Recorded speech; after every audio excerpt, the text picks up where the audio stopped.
In 45 BC, Julius Caesar secured his final victory in the Roman Civil War by crushing the last of Pompey's forces at the Battle of Munda in Spain.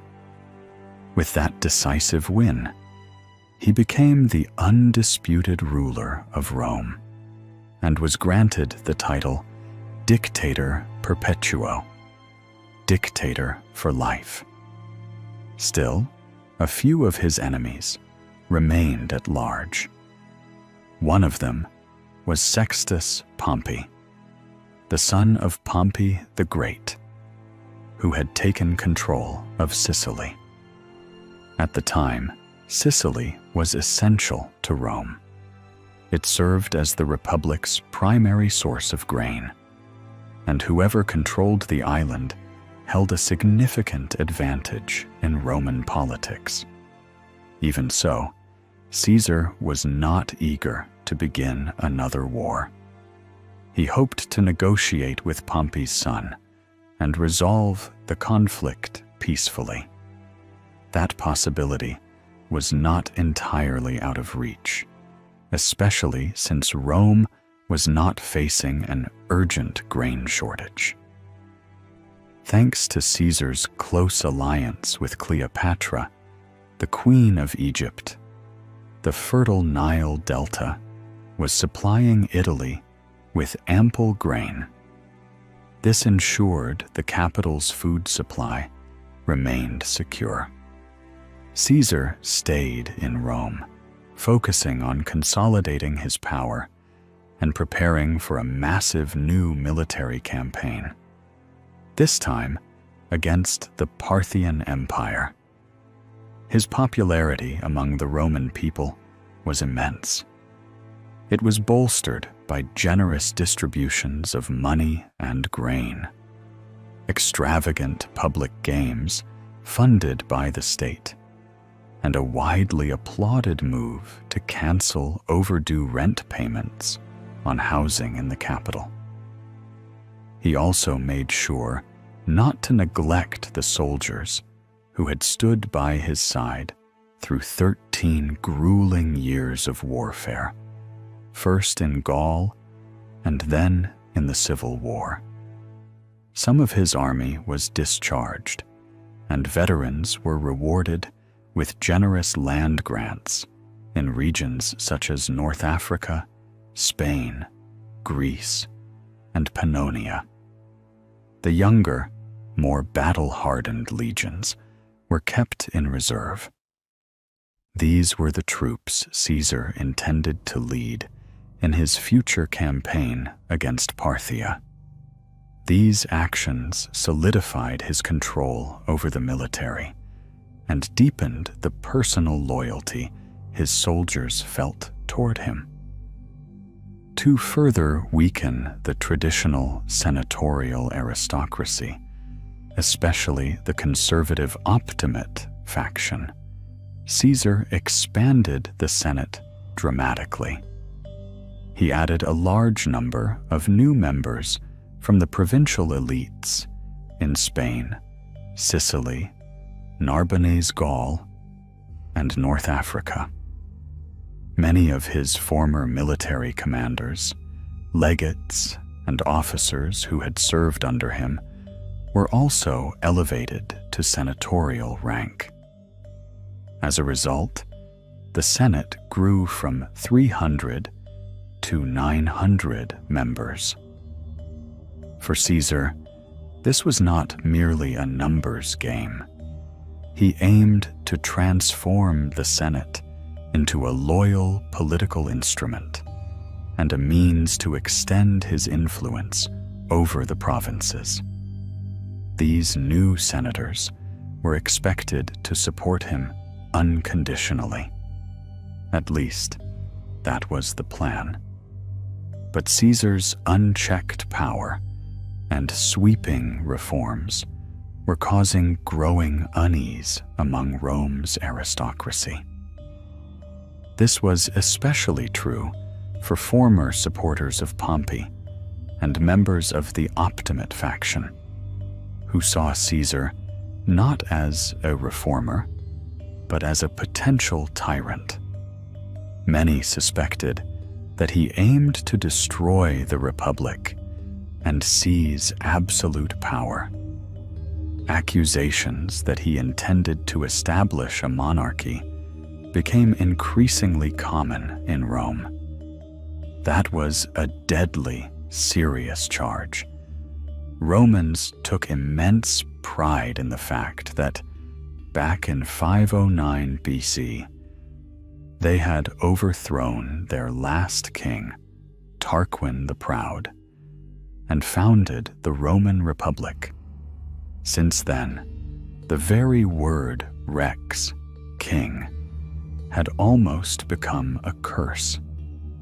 Any suggestion of restoring royal power was viewed as a direct threat to Roman liberty. This fear had deep historical roots and serious consequences. Back in the 4th century BC, Marcus Manlius Capitolinus, a celebrated hero of the defense of the Capitoline Hill during the Gallic invasion, was executed merely on suspicion of wanting to make himself king. At that time, even a hint of royal ambition could prove fatal.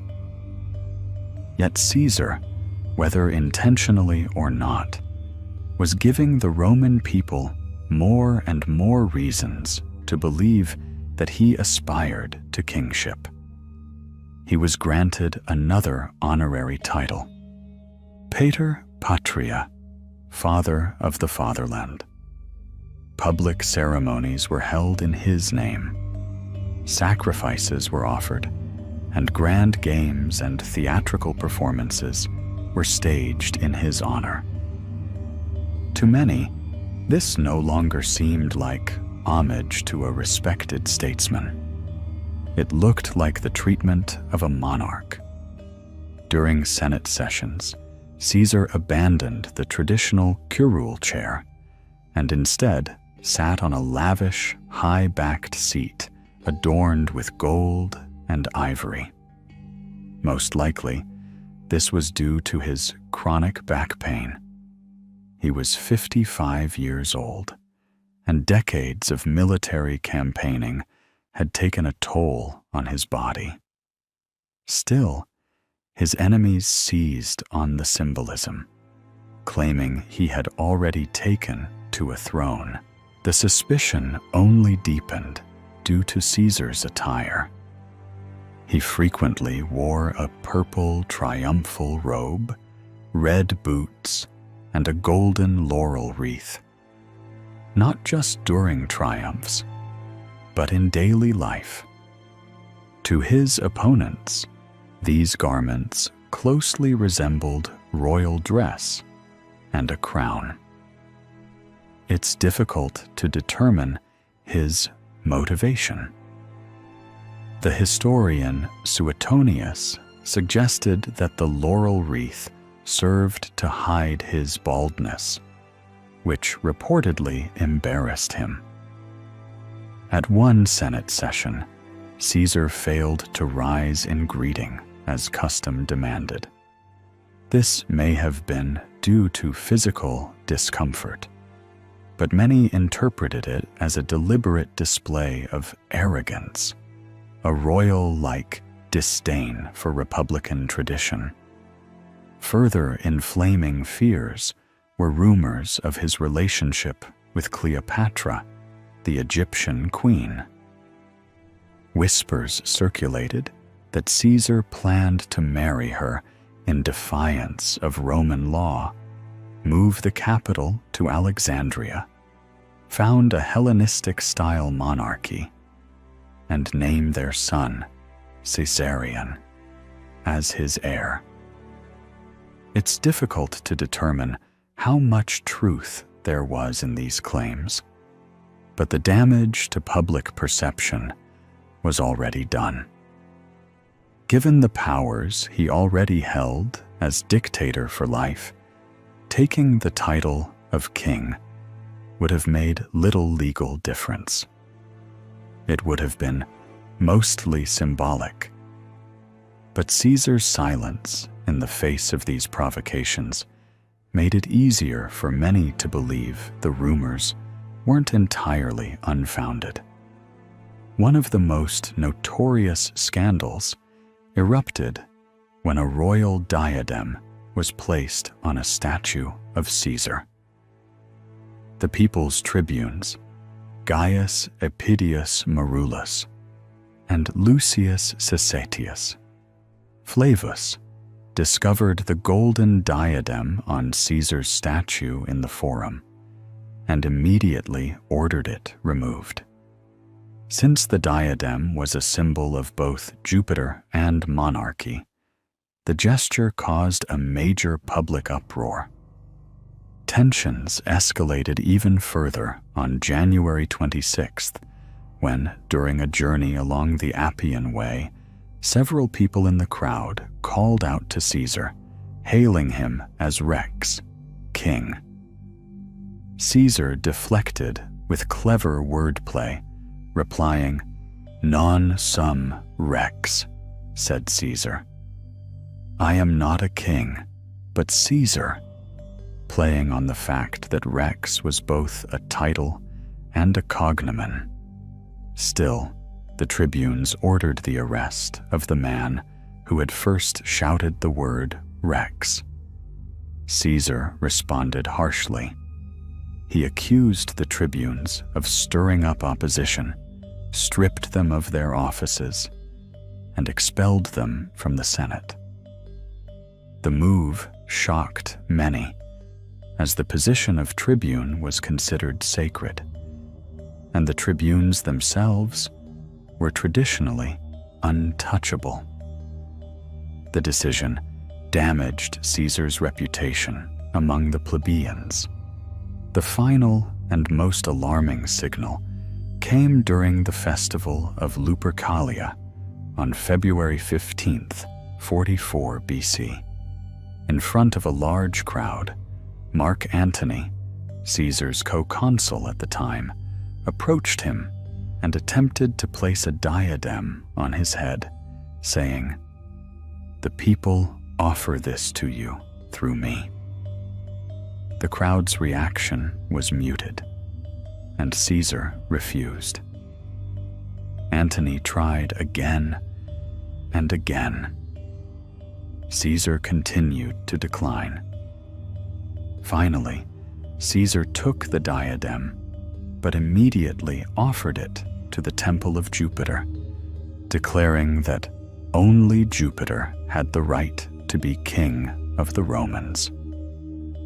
This gesture was met with applause from the crowd. Still, many believed the entire scene had been a staged provocation, a way to test the waters. Had the crowd reacted favorably, Caesar might have accepted the crown. His enemies quickly began spreading an alternative version of the event, that Antony had intended to offer the diadem as a sacrifice, but Caesar had reached for it eagerly, hoping to accept it. And so, Caesar continued to walk a fine line between dictator and king. More and more people began to believe he was preparing to take the final step. By late February or early March of 44 BC, a conspiracy had formed in Rome with a single goal: to assassinate Gaius Julius Caesar. Over 60 senators were involved, though history has preserved the names of only about 20. At the head of the plot were Marcus Junius Brutus and Gaius Cassius Longinus. Both were close acquaintances of Caesar, although they had sided with Pompey during the Civil War. After his victory, Caesar not only forgave them, but allowed them to return to political life, and granted them prestigious positions. But gratitude soon gave way to unease, and unease to hatred. Several of Caesar's former comrades in arms also joined the conspiracy. Among them was Decimus Junius Brutus, one of his most loyal legates during the Gallic campaigns and the Civil War. Caesar had given him much: honors, positions, and trust. His betrayal remains one of the most puzzling. Some historians believe he may have been swayed by his relative, Marcus Brutus, who stood at the heart of the conspiracy. The list of conspirators also included other former legates and officers of the dictator: Gaius Trebonius, Servius Galba, Tillius Cimber, Lucius Minucius Bacillus, and others. One of the most prominent among them was Publius Servilius Casca, one of Caesar's oldest and most trusted friends. According to legend, it was Casca who struck the first blow. The motives of the conspirators varied. Some genuinely believed Caesar was seeking kingship and posed a threat to the Republic. Others were frustrated that their hopes for rewards or influence had gone unfulfilled. Still others were driven by personal resentment or fear of being pushed out of power. The conspiracy wasn't impulsive. It was carefully planned. At first, the plotters considered killing Caesar in the Forum, a public space rich with political symbolism. But they quickly realized that the Forum could easily fill with Caesar's supporters, who might rush to his aid if he were attacked. So the plan was changed. The assassination would take place during a session of the Senate, a closed setting where guards were not allowed and where the conspirators would have the advantage in numbers. It offered the chance to act swiftly, decisively, and without outside interference. Initially, some conspirators pushed for a more extreme course of action, to not only kill Caesar, but also his closest allies, Mark Antony and Marcus Lepidus. However, Brutus strongly opposed this. He is believed to have been genuinely committed to preserving Republican ideals and wanted the assassination to be seen not as a bloody coup, but as a symbolic act of liberation. On the eve of the fatal Senate session, Caesar remained confident and calm, despite numerous warning signs. Friends repeatedly urged him to keep a personal guard, at least a few legionaries by his side. But Caesar stubbornly refused. His response would go down in history: better to die once than to live in constant fear of death. These words rang out with pride, almost stoic in their calm, and at the same time carried a sense of fatalism. Caesar's wife, Calpurnia, reportedly had a troubling dream that night, a vision of her husband's death. The next morning, during religious ceremonies, the priests declared the omens unfavorable. Caesar, who had always taken these auguries seriously, decided to cancel his appearance at the Senate session. This threw the entire plot into jeopardy. In just 2 days, Caesar was set to depart on his campaign against Parthia, accompanied by loyal troops. Once he left, the conspirators would likely lose all access to him. Realizing they might never get another chance, the conspirators turned to deception. They sent Decimus Junius Brutus, one of Caesar's closest and most trusted allies, to persuade him. Brutus urged Caesar not to cancel, warning that it would appear as an insult to the Senate. Caesar agreed. According to the accounts of Appian, Suetonius, and Cassius Dio, Caesar had several chances to avoid his fate. One of his friends, having learned of the conspiracy, rushed to warn him, but arrived too late. Caesar had already left for the Curia. Another messenger also missed him by mere minutes, arriving just after the dictator had entered the building. One version of the story claims that on his way to the Senate, someone handed Caesar a note warning him about the plot. But instead of reading it, he simply tucked it into the bundle of documents he was carrying, where it remained unopened.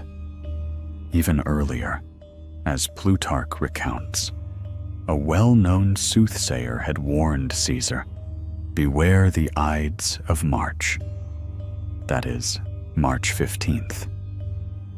On the day of the Senate session, as Caesar made his way to the Curia, he happened to spot the same seer on the street. According to Suetonius, he remarked with a touch of irony, "The Ides of March have come."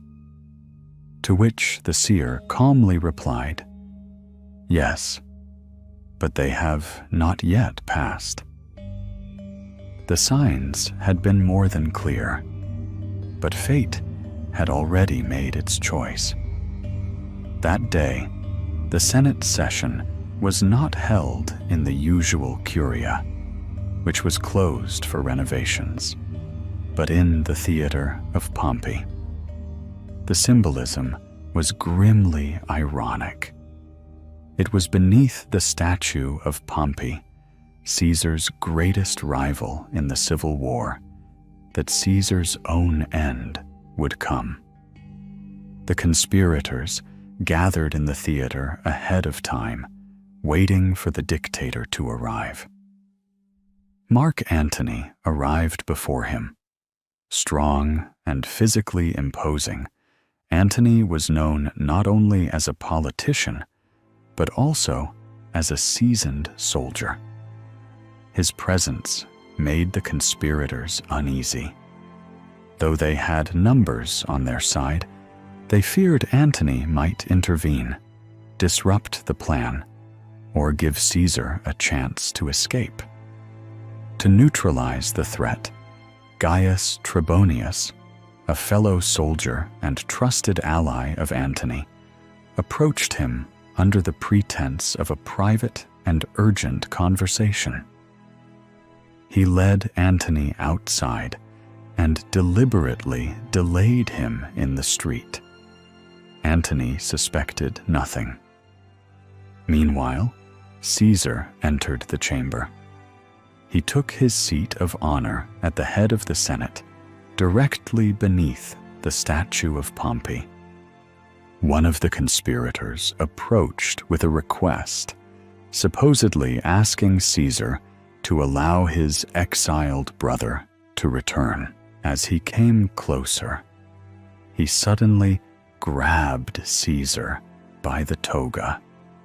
Caesar tried to push him away and shouted, "This is violence."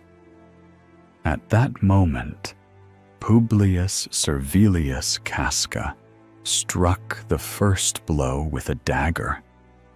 The wound was shallow. It merely grazed Caesar's shoulder. Shocked, Caesar tried to rise. Another conspirator struck, and then the blows came in a flurry. One after another, Caesar collapsed to the floor. According to some accounts, with the last of his strength, he pulled the edge of his toga over his head, a Roman gesture of dignity in the face of death. He was brought down by those he had once called friends. The famous phrase, "Et tu, Brute," and "you, Brutus," has no basis in ancient sources. It comes from William Shakespeare's play Julius Caesar, and became a staple of popular culture.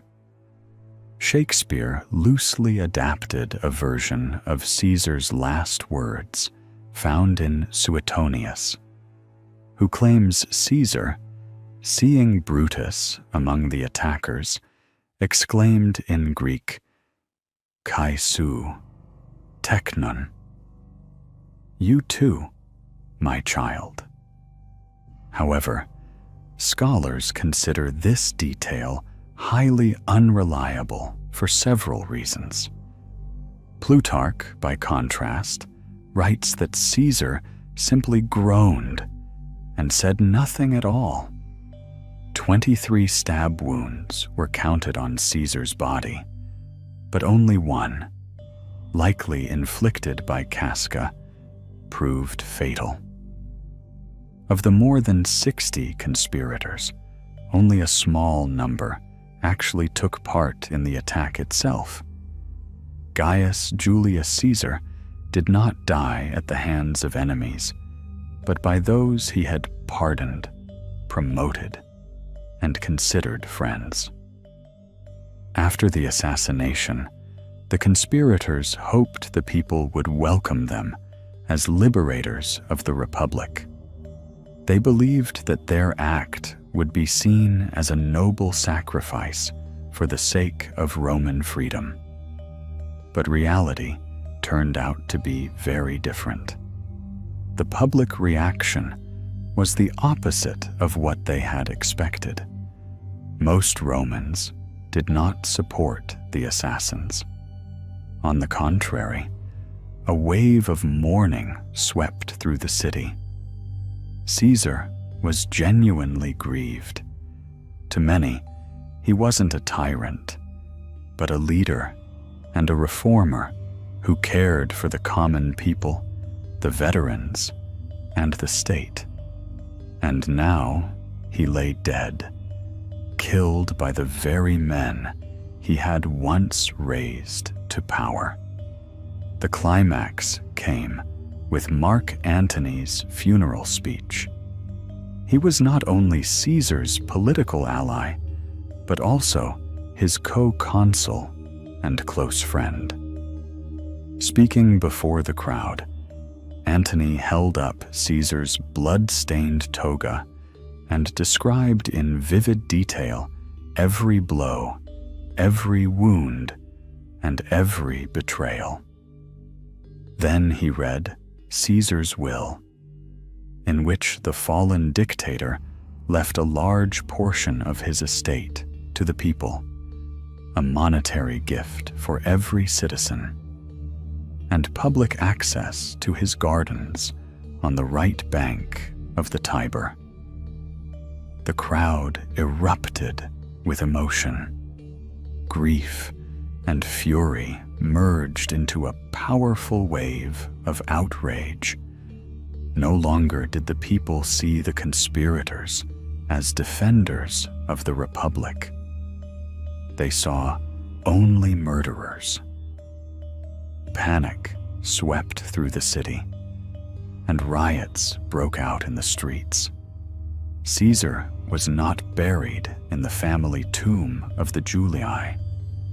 Instead, an enraged crowd carried his body to the Roman Forum and, in front of thousands, burned it on an improvised pyre.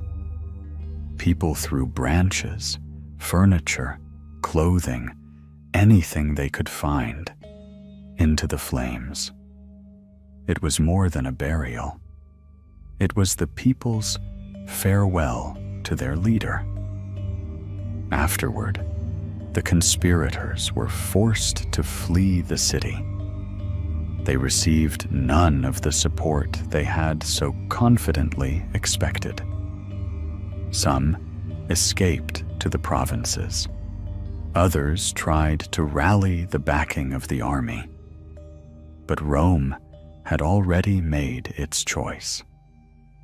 In the years that followed, most of the conspirators met violent ends, some in battle, some at the hands of the people, and others by suicide, like Marcus Junius Brutus. Caesar's death did not bring back the Republic. On the contrary, it unleashed a new and even bloodier civil war, one that would ultimately end with the birth of the empire. But that is another story. Once again, if you've made it to the end of this video, we truly appreciate it. If you liked what you saw, consider giving us a like and subscribing. We have a whole team behind this, and we really love seeing you follow along on our journey through ancient civilizations. We put out new content every single week. If you'd like to support the channel and help us make more videos like this, consider joining us on Patreon. You'll get early access to new episodes, behind-the-scenes updates, and more. Every bit of support goes a really long way. Thank you. You can also leave a super thanks down below if you'd like to give us a little extra boost. It really means a lot and helps us keep going. We hope to see you next time. Julius Caesar's story is a timeless reminder of how unchecked power and miscommunication can lead to betrayal and collapse. Even great leadership, when perceived as overreaching or disconnected from others, can breed resentment. In today's world, whether you're managing a team or building influence, transparency, humility, and listening to dissenting voices are crucial. Surround yourself with people who challenge you, not just those who praise you. Power should never blind you to how others feel. Real loyalty is earned, not assumed. Caesar's fate teaches us that trust, when broken, can bring down even the most powerful of leaders.